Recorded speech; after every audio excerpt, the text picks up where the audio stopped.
Hi guys! So, it's been almost 3 months or 4 months na shorter na yung book ko.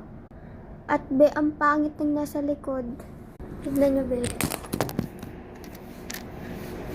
Mas ma-short to. Kita nyo ba? Be, alam kong pangit. Di ko alam bakit ginanito ni mama. Yung andun kami sa SM last 3 months or 4 months ago. Napaka-long hair pa nun. Hindi nyo alam kung gaano kataas kasi nag-stop na ako mag-video nun. Nag-stop na ako mag-vlog kasi na-reset yung phone ko. Kaya hindi na ako nakapag-vlog.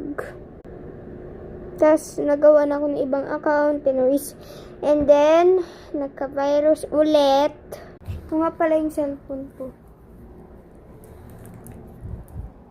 Ganda pa naman ang casing. Tapos, magkakaganito. Tignan mo.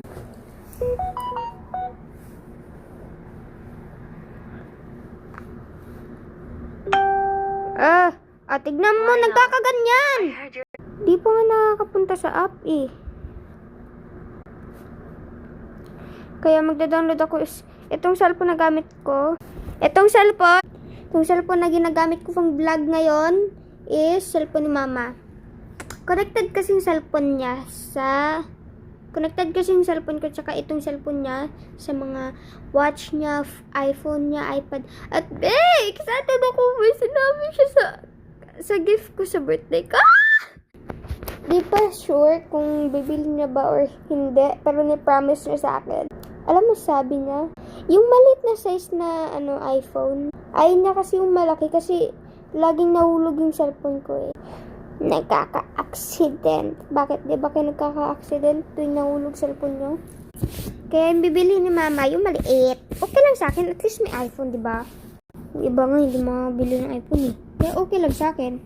At excited na maging teenager. Kasi alam mo, sabi ni mama, kapag elementary na daw ako, or maybe mag-ipon muna siya. Kasi medyo mahal yung ibang e-cars eh. Bibili niya ako ng e-car.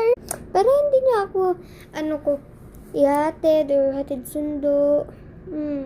Or maybe maglalakad sa school. Kasi diba, baka malayo yung school ko. Then maglalakad lang ako, diba? And my mom don't trust others. Don't trust others. Tuwing nag-i-e-bike ako. Kaya bibilhin ako ni mama ng e-car. Sinabihan ko siya. Kaya excited ako maging elementary or teenager. See you for part 2.